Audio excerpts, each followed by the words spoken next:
ಸಾಮಾಜಿಕ ಜಾಲತಾಣಗಳೇ ಹೆಚ್ಚು ಪ್ರಭಾವ ಬೀರ್ತಾ ಇರುವ ಇಂದಿನ ದಿನಗಳಲ್ಲಿ ಪುಸ್ತಕಗಳನ್ನು ಓದುವವರ ಸಂಖ್ಯೆ ಬಹಳ ವಿರಳ ಎನ್ನುವ ಮಾತಿದೆ. ಆದರೆ ಪ್ರಪಂಚಕ್ಕೆ ಬರವಣಿಗೆ ನೀಡುವ ಅಮೂಲ್ಯವಾದ ಸಾರವೊಂದ ಎಐ ಅಥವಾ ಗೂಗಲ್ ತಂತ್ರಜ್ಞಾನ ನೀಡಲು ಸಾಧ್ಯವಿಲ್ಲವೆಂದು ಸಾಹಿತಿ ಹಾಗೂ ಸಮಾಜ ಸೇವಕಿ ಬಾಳೇಟಿರ ಸೀತಮ್ಮ ವಿವೇಕ್ ಅಭಿಪ್ರಾಯಪಟ್ಟಿದ್ದಾರೆ.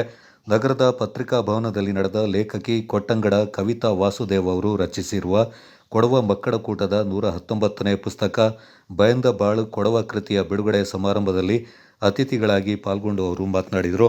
ಯಾವುದೇ ನಿರೀಕ್ಷೆಗಳಿಲ್ಲದೆ ಸಾಹಿತ್ಯವೊಂದ ಸಮಾಜಕ್ಕೆ ಧಾರೆ ಎರೆಯಬೇಕು. ಆಗ ಸಮಾಜ ಅದನ್ನ ಉತ್ತಮ ರೀತಿಯಲ್ಲಿ ಸ್ವೀಕರಿಸುತ್ತೆ ಎಂದರು. ಕವಿತಾ ವಾಸುದೇವ್ ಅವರು ರಚಿಸಿರುವ ಬಯಂದ ಬಾಳು ಕಾದಂಬರಿ ನನ್ನನ್ನು ಹೆಚ್ಚು ಕಾಡಿತು.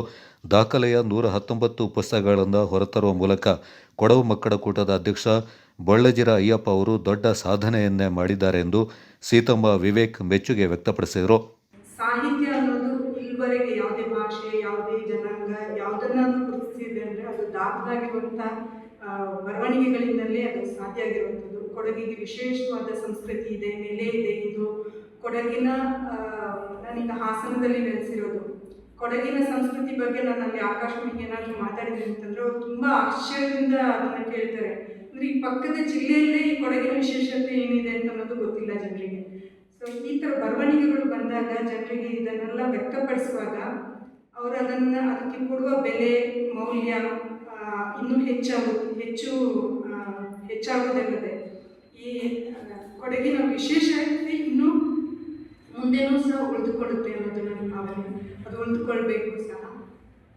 ನನ್ನ ಮನೆಯವರು ಕೂಡ ಹೇಳ್ತಾರೆ, ಸಾಮಾಜಿಕ ಜಾಲತಾಣದ ಯುಗ ಇದು, ಇನ್ನು ಪುಸ್ತಕನ ಯಾರು ಓದ್ತಾರೆ ಅಂತ. ಅವ್ರು ಮಾತ್ರ ಅಂತಲ್ಲ, ತುಂಬ ಜನ ಅದನ್ನೇ ಹೇಳ್ತಾ ಇದ್ರು. ಬಟ್ ಹಾಗೆಂದ ಅವರು ನನಗೆ ಎಲ್ಲದಕ್ಕೂ ಪ್ರೋತ್ಸಾಹ ಮಾಡಿದ್ರು, ಇಲ್ಲ ಅಂತಲ್ಲ. ಬಟ್ ಅವರು ಹೇಳಿದ್ರಲ್ಲಿ ಅವರೊಬ್ಬ ಸಾಫ್ಟ್ವೇರ್ ಅವರು ಏನು ಓದ್ತಾರೆ ಅವರು ಪ್ರಪಂಚ ಮಟ್ಟದಲ್ಲಿ ನೋಡ್ತಾರೆ ಅವರು.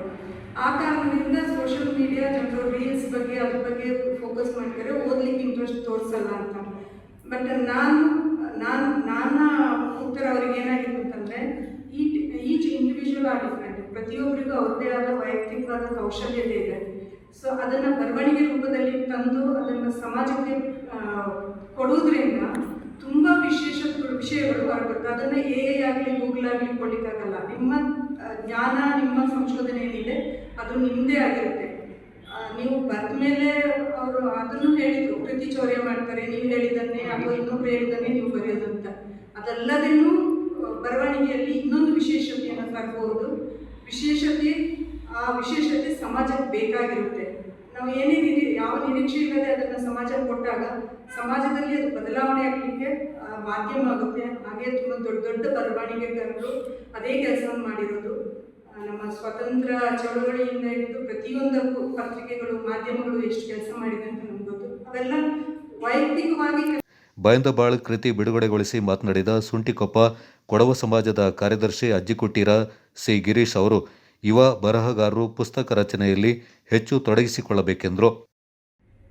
ಪ್ರಕಟಗೊಳಿಸಿದ್ದು 119ನೇ ಮೆಂಟಲಾಗಿ ಈ ಪುಸ್ತಕವನ್ನು ಇವತ್ತು ಇಲ್ಲಿ ಬಿಡುಗಡೆಗೊಳಿಸ್ತಾ ಇದ್ದೇವೆ. ಇದೊಂದು ಮಹತ್ ಕಾರ್ಯ. ಇಂಥ ಒಂದು ಮಹತ್ ಕಾರ್ಯವನ್ನು ನಡೆಸಿದಂಥ ಕೊಡವ ಮಕ್ಕಳ ಕೂಟದ ಎಲ್ಲ ಪದಾಧಿಕಾರಿಗಳಿಗೆ ಇನ್ನಷ್ಟು ಶಕ್ತಿ ತುಂಬಿ ಇನ್ನಷ್ಟು ಸಾಹಿತ್ಯ ಮುಂದೆ ಬರುವಂತಾಗಲಿ. ಯುವ ಸಾಹಿತಿಗಳು ಬರೆದಂಥ ಬೇರೆ ಬೇರೆ ಪುಸ್ತಕ ರೂಪದಲ್ಲಿ ಮಾಡಿ ಸಾರ್ವಜನಿಕರಿಗೆ ಇದನ್ನು ಓದಲಿಕ್ಕೆ ಗುಣಪಡಿಸುವಂಥ ಕಾರ್ಯ ಇನ್ನಷ್ಟು ಮುಂದುವರಿಲಿ ಅಂತ ನಾನು ಅವರಿಗೆ ಅಭಿನಂದನೆಗಳು ಮತ್ತು ಕೃತಜ್ಞತೆಗಳನ್ನು ಸಲ್ಲಿಸ್ತಾ, ಈ ವೇದಿಕೆಯಲ್ಲಿ ಇರುವಂಥ ಪುಸ್ತಕ ಬರಹಗಾರ ಇರ್ಬೋದು, ಇನ್ನಿತರ ಗಣ್ಯ ಈ ಒಂದು ಸಾಹಿತ್ಯ ಕ್ಷೇತ್ರಕ್ಕೆ ಬೇರೆ ಬೇರೆ ರೂಪದಲ್ಲಿ ಸಹಾಯ ಹಸ್ತ ನೀಡಿ ಬೆನ್ನು ತಟ್ಟುವಂಥ ಅತಿಥಿಗಳು ನಮ್ಮೊಂದಿಗೆ ಎಲ್ಲ ನೋಡಲಿಕ್ಕೆ ಯುವಕರೇ ಇದ್ದಾರೆ.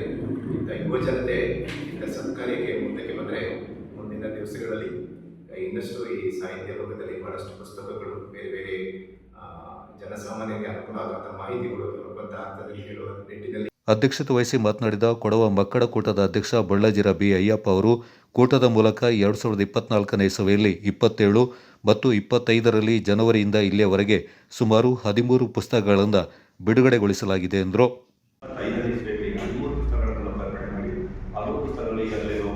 ಹಾಗೆ ಮುದ್ರಣ ಹಂತದಲ್ಲಿದೆ.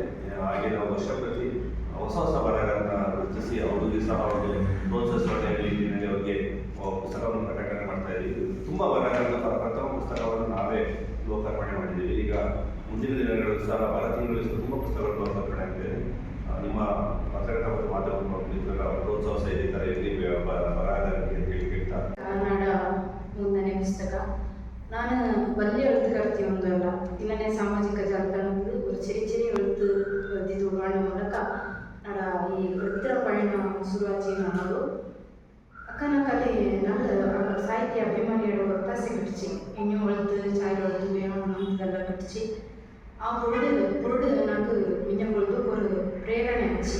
അങ്ങനെ எழுதிது ఇంకా அந்த ಪುಸ್ತಕ ನಮಗೆ ಹೊರ ಹೋಗಾಚಿ ನಮಗೆ ನಾಲ್ಕು ಒಂಥರ ಪೆರುಮೆ ಆಗಪ್ಪ ಅನ್ನನೇ ಈ ಪುಸ್ತಕ வெளிப்படுத்தೋಕೆ ನಂಗೆ ತುಂಬ ಒತ್ತಾಸೆ ತಂದು ಇಂದಿಕ ಪುಸ್ತಕ ನಿಂಗಳೆಲ್ಲರೂ ಹಿಂಗೆಲ್ಲ ಅವ್ರ ಪಪ್ಪಕ್ಕೆ ಕಾರಣ ಅಂತ ಕೊಡುವ ಮಕ್ಕಳ ಕೂಟದ ಅಧ್ಯಕ್ಷನಂತ ಒಳ್ಳೆಜಿರ ಅಯ್ಯಪ್ಪ ನಿಂಗಕ್ಕೆ ನನ್ನ ತುಂಬ ನನಗೆ ಇವತ್ತು ಈ ನ್ಯಾಯದ ನಮಗೆ ಇಷ್ಟಪಡ್ವಿ.